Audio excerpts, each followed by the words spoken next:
Black Hollywood would like to pay tribute to Hattie McDaniel on her birthday, which is today, June 10th. Hattie McDaniel was a pioneer actress in Hollywood. She became the first Black actor to win the Academy Award for her Best Supporting Role as Mammy in Gone with the Wind in 1939.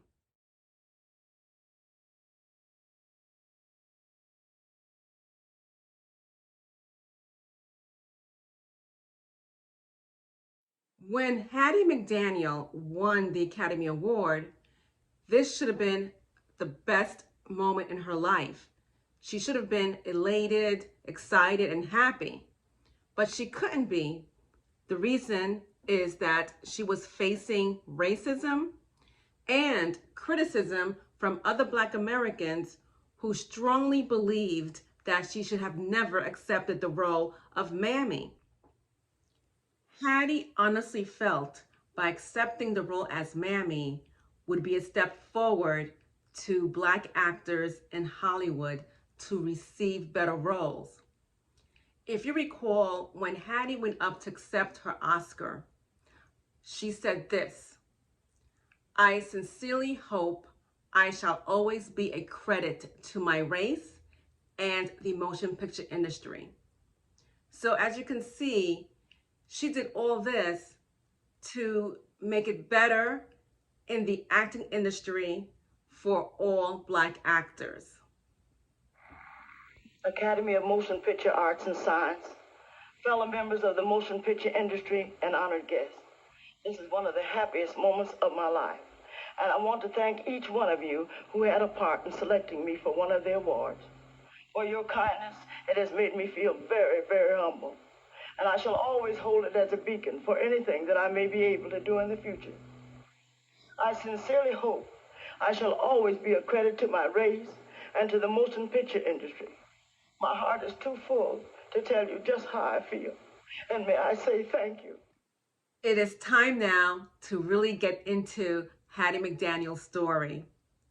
Hattie McDaniel started performing at an early age with her older brother and older sister. They began their own traveling show. And in the 1920s, they also became vaudeville stars. In fact, Hattie's older brother and older sister made Hattie the headliner for all the shows.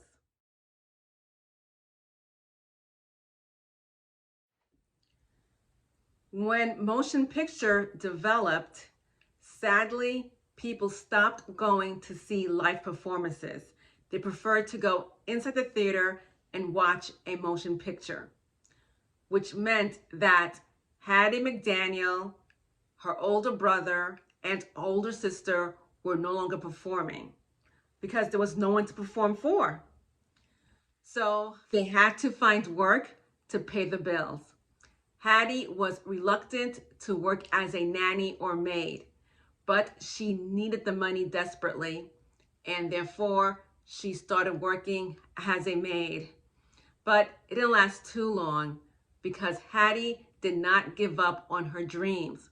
So she started going to auditions and she started landing roles as, guess what, as you all know, as a maid. But that was good because through her roles as a maid on television and radio, she became famous. Hattie was not really thrilled with accepting the roles of playing a maid in Hollywood, but she had no choice due to the racism in Hollywood. So she did accept it. However, she made the roles her own by showcasing her comedic personality, which people loved to watch. Her critics, on the other hand, were not happy with her playing the role of a maid. So she had this to tell them. She bluntly said she'd rather play a maid and get paid $700 a week rather than actually work as a maid and only make $7 a week.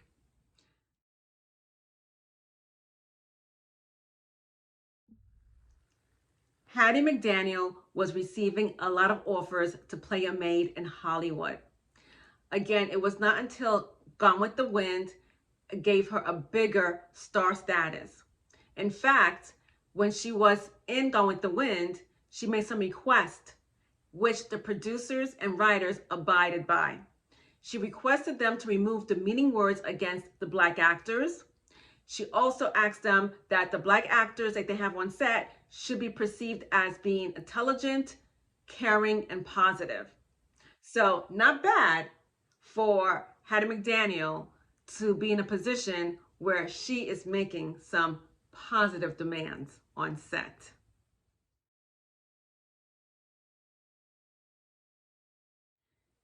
It was good that Hattie was able to make her demands on movie sets, such as Gone with the Wind. However, Hattie had a long-term contract with MGM, and with that contract, she was only allowed to play maid roles, and she could not get out of it. And besides, MGM did pay her very well for playing those roles. But Warner Brothers came in and borrowed Hattie to give her a dramatic role, did not require her to wear a maid uniform. And the name of this movie is In This Our Life, and it premiered in 1942. And of course, Hattie performed very well in this movie. Before Hattie passed away, the critics finally recognized her great contributions to Black actors in Hollywood. Hattie will always be remembered for opening more doors in Hollywood for Black actors. Hattie was indeed a credit to her race.